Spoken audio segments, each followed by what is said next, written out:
in the gilded confines of the Ocean Breeze Resort in Miami, a betrayal years in the making finally came to pass. My name is Charlotte Sanders, and this is the night my family made it crystal clear that I was never truly one of them. I arrived at my sister Victoria's wedding, a spectacle of opulence and pretense, ready to smile and play the part of the supportive sister. But the moment I stepped from my car, something felt profoundly wrong, like I was walking into a trap I had been too naive to see. Then I saw it. The elegant glass doors to the reception hall were locked, and my name was nowhere on the guest list. This was no mistake. It was a deliberate, public act of humiliation, a cold, calculated decision by my sister Victoria to assert her dominance and remind me of my place. They thought I would simply slink away defeated and ashamed.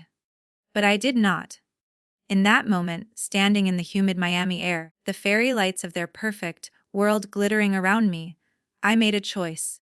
And what happened next turned their perfect little world. A world built on lies and manipulation. Upside down.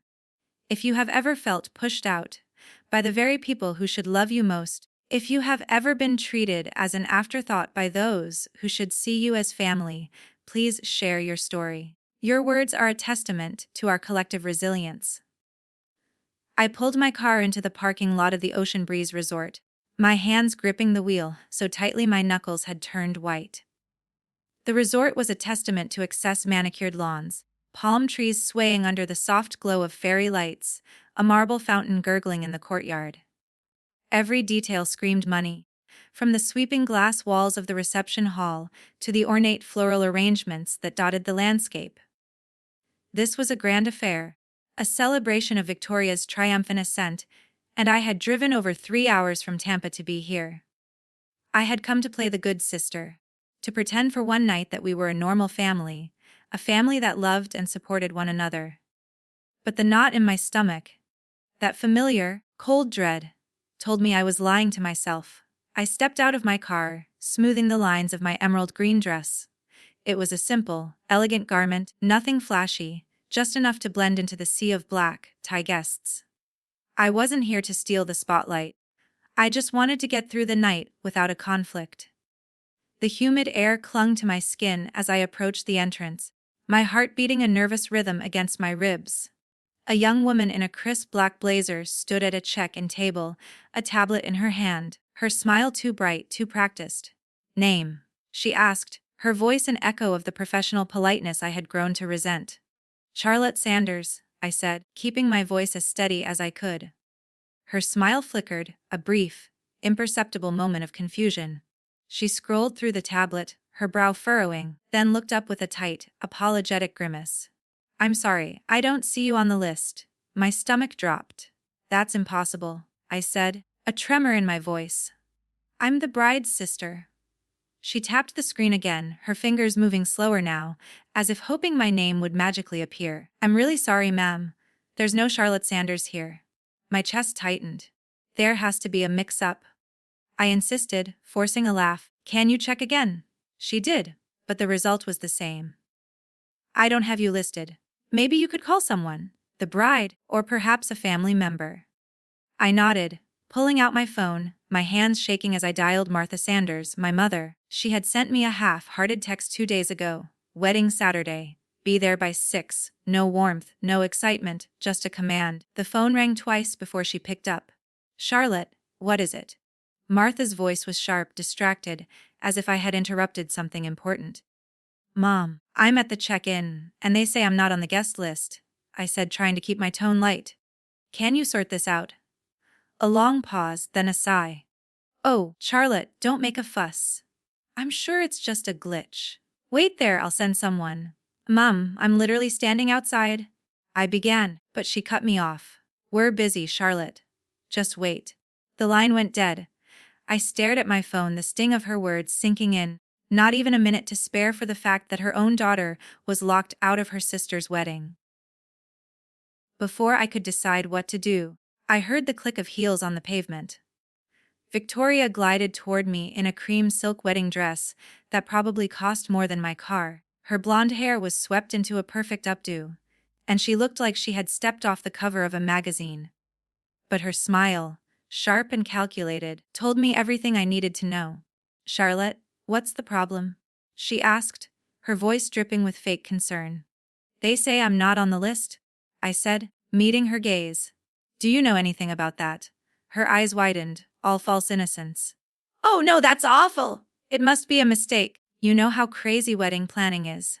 So many details." She tilted her head, her smile tightening. "Don't worry, I'll get it fixed." But she didn't move. She just stood there, her arms crossed, waiting for me to give up and leave. It was in that moment that I knew. This was no glitch. This was her. Victoria had made sure I was locked out. A public slap in the face to remind me of my place. My pulse hammered. I wanted to scream, to call her out right there, but I swallowed it down. "Fine," I said, my voice low and steady. "I'll figure it out." Victoria's smile widened as if she had won. "Good. Don't make a scene, okay? It's my day."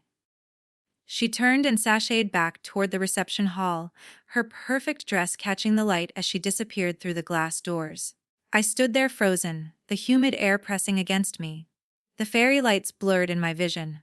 For a moment, I considered getting back in my car and driving home, letting them have their perfect wedding without me. But something stopped me. Maybe it was pride, maybe it was a new, searing anger. I was not going to let Victoria win that easily. I pulled out my phone again and texted my best friend, Jessica Evans, who worked as an event coordinator at the resort. "I'm locked out of Victoria's wedding. Not on the list. Can you help?" Her reply came in seconds. "Are you kidding me? Meet me at the side entrance. I'll get you in." I slipped around the building, my heels sinking into the soft grass, my heart pounding with a newfound resolve.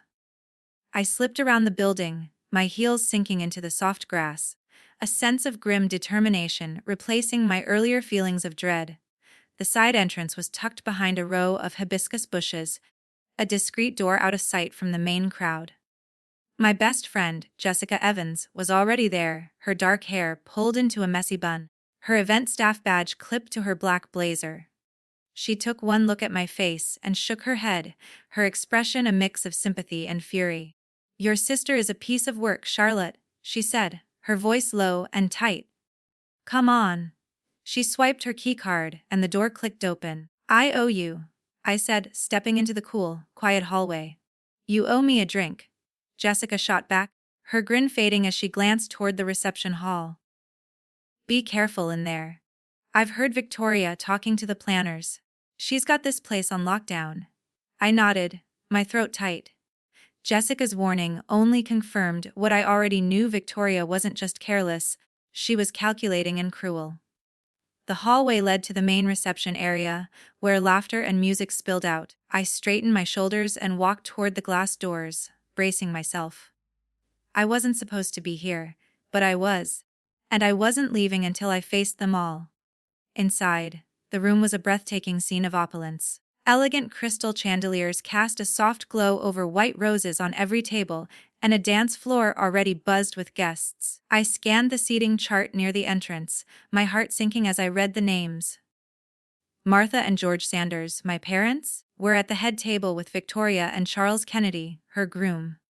Victoria's friends, Charles's cousins, even his old college roommate's girlfriend, they all had seats. My name was nowhere. I spotted my mother across the room, fussing over Victoria's veil, her face glowing with pride. My father stood nearby sipping a drink, his usual blank expression in place. "Mom," I called, keeping my voice even. "Can we talk?" Martha barely glanced at me. "Charlotte, not now. We're in the middle of things." "It'll take a second," I said, my jaw tight. I wasn't on the guest list. And now I see I don't even have a seat.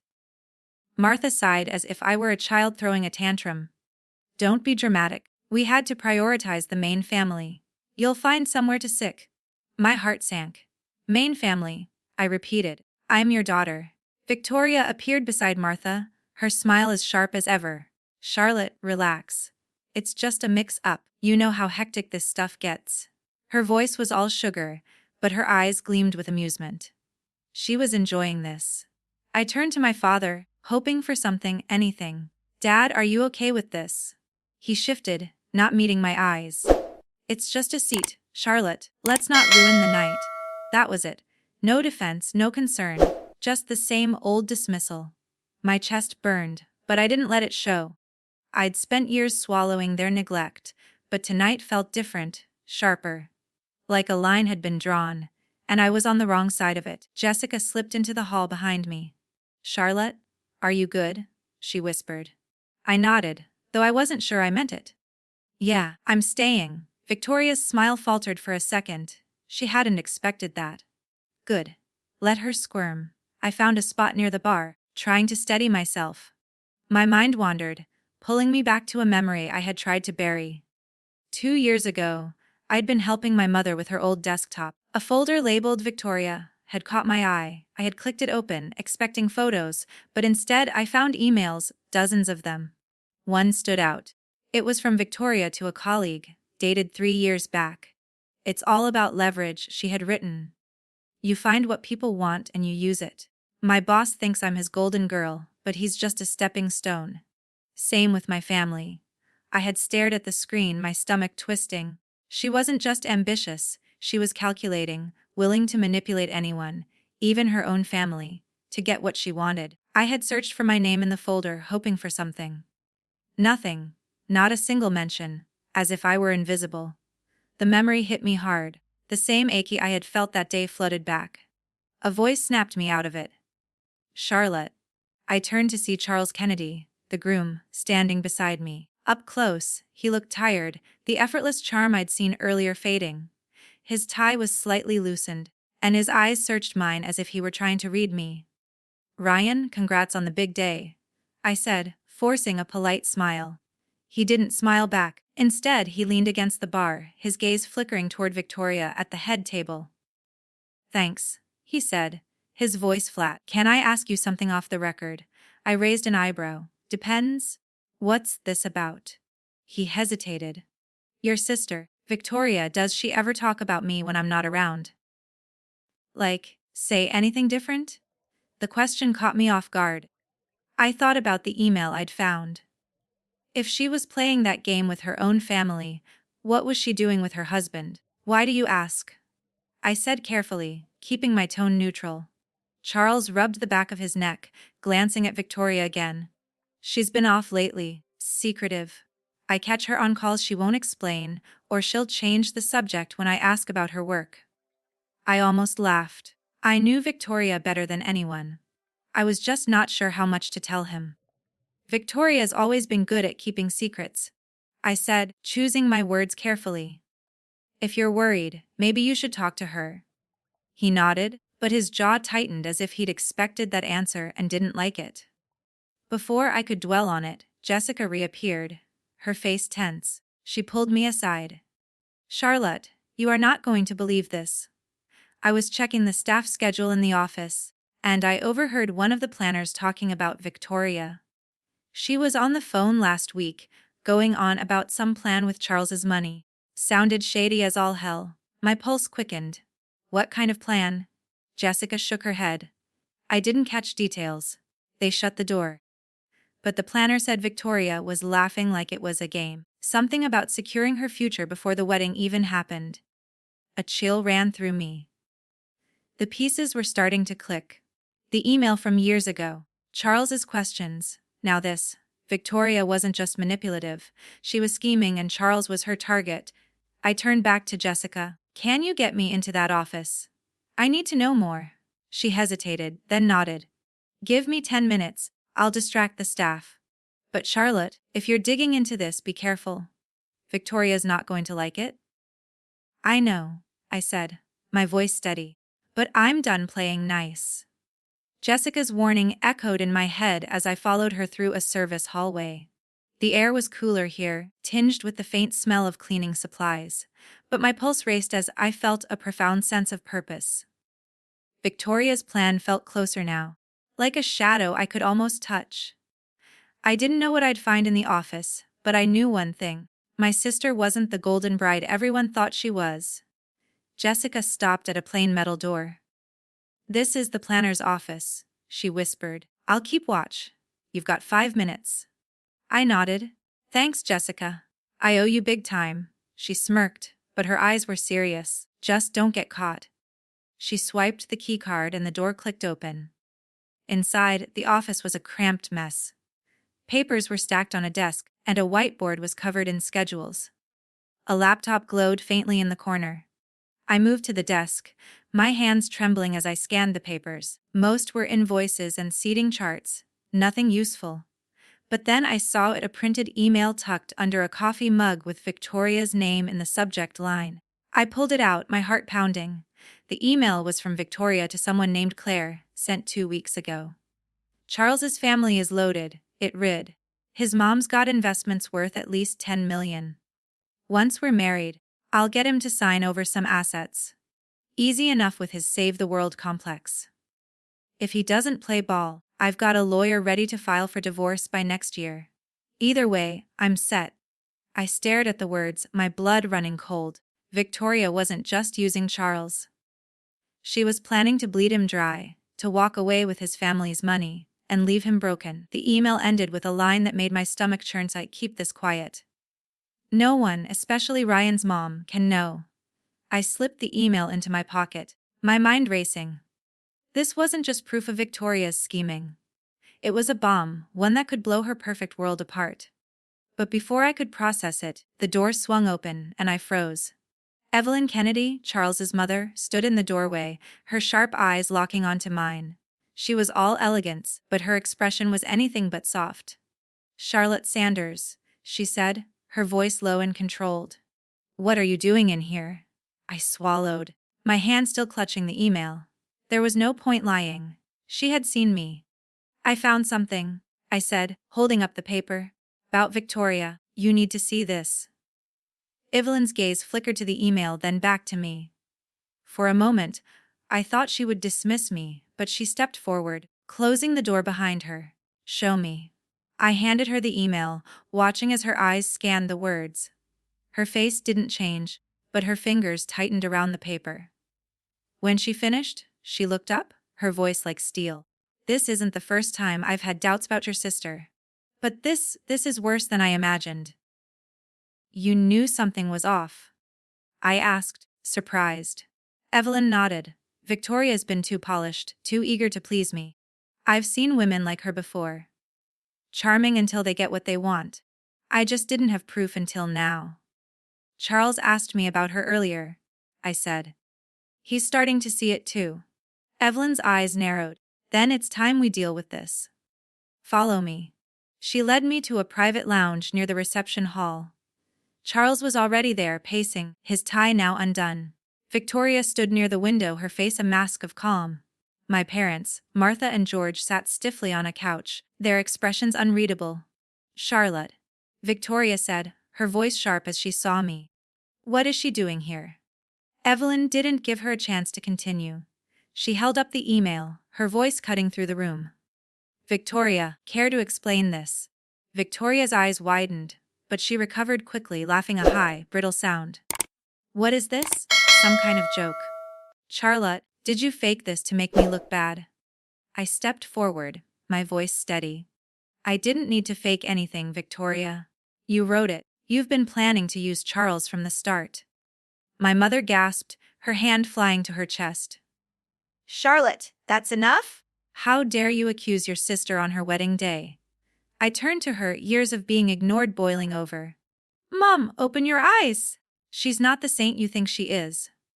Victoria's smile vanished, her face twisting with anger. "You're just jealous, Charlotte. You've always been.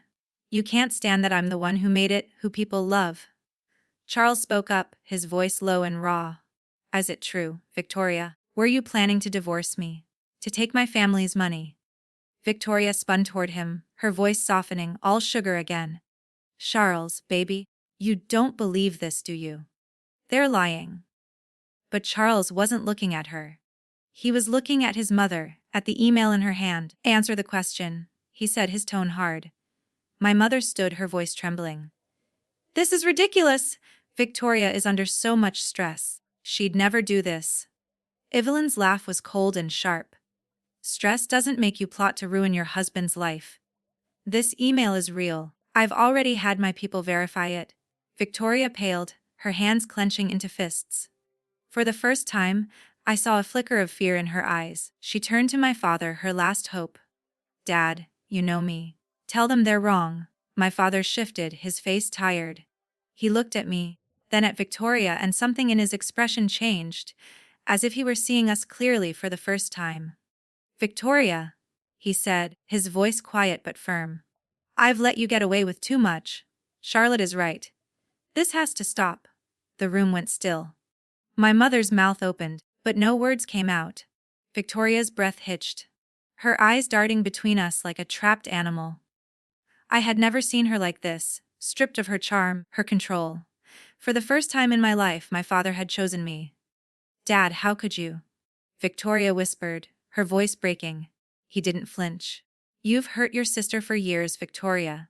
I should have spoken up sooner. I'm speaking now. I stood there, my heart pounding, a strange mix of relief and disbelief washing over me. My father's words weren't just an apology. They were a lifeline, but I didn't let myself get lost in it. This wasn't over. Victoria wasn't the type to go down quietly. Evelyn stepped forward, her voice calm but lethal. Victoria, you've made a grave mistake underestimating this family. Charles deserves better. And so does Charlotte. Charles's face was unreadable, but his hands were clenched. Was any of it real? He asked Victoria, his voice barely above a whisper. Or was I just a paycheck to you? Victoria's eyes filled with tears, but they didn't fall. Charles, I love you, she said, but the words sounded hollow, rehearsed. I took a slow breath, meeting my mother's gaze. She looked shattered, her hands trembling. For once, she didn't rush to defend her. I turned to Victoria, my voice low. You thought you could keep this up forever, didn't you? But the truth always comes out. Victoria's head snapped toward me, her eyes blazing. You think you've won? You think this makes you better than me? I didn't answer. I didn't need to. The email in Evelyn's hand, the silence from my mother, my father's words. They said enough. Victoria's world was crumbling, and she knew it. But I could see the fight in her eyes, the desperation. She wasn't done yet, and whatever came next was going to be ugly. You're all turning on me. Victoria spat, her voice sharp, trembling with rage. She pointed at me, her manicured nail like a dagger. This is your fault, Charlotte! You've always hated me, always wanted to ruin me. I met her gaze, unflinching. No, Victoria. You did this to yourself, you lied, you schemed, and now it's all falling apart. Her hand shot out, fast and reckless, aiming for my face, but Evelyn was faster. She stepped between us, grabbing Victoria's wrist with a grip that made her wince. Don't you dare, Evelyn said, her voice low and dangerous. You've done enough. Victoria yanked her arm free, her breath ragged. The door to the lounge swung open, and we realized too late that we weren't alone. The reception hall was just beyond, and guests had gathered near the entrance, their whispers growing louder. Victoria's outburst had spilled into the open, and there was no hiding it now. She spun toward the crowd, her face twisting with panic. What are you all looking at? She shouted, her voice shrill. But the guests didn't look away. They stared, some with shock, others with pity, their phones already out, capturing the moment. Charles stepped forward, his voice steady, but loud enough for everyone to hear. Victoria, it's over. I'm done. You're not my wife. You never were. The words landed like a final blow. Victoria's shoulders slumped, her eyes wide, unseeing. You can't do this, she whispered. You love me? Charles shook his head, his face a mask of exhaustion. I loved someone who didn't exist. He held up the divorce papers, his hand steady. This is real. We're done. A murmur rippled through the guests, growing into a wave of gasps and whispers. Victoria's perfect wedding, her perfect life, was collapsing in front of everyone. She looked around, searching for an ally, a way out, but found none. My mother was silent, her face buried in her hands. My father's gaze was fixed on the floor, his decision made. Evelyn stood tall, her expression unyielding. Even the guests were pulling back, their loyalty fading with her facade. Victoria's eyes met mine, and for a split second, I saw something raw. Not just anger, but fear, maybe even regret. She straightened her chin and let out a bitter laugh. You all think you're better than me, she said, her voice unsteady. You'll see. You'll all regret this. She pushed past Evelyn past me and stormed toward the reception hall. I watched her go, her white dress trailing behind her, no longer a symbol of love, but a reminder of her lies. The guests turned to me, their eyes curious, some sympathetic. But I didn't care. This wasn't about their approval. It was about standing my ground. Evelyn placed a hand on my shoulder, her touch firm but not unkind. You did the right thing, Charlotte, she said quietly. Not everyone would have had the courage. I nodded, though my throat was tight. I just wanted the truth. Charles looked at me, his face wary but grateful. Thank you, Charlotte.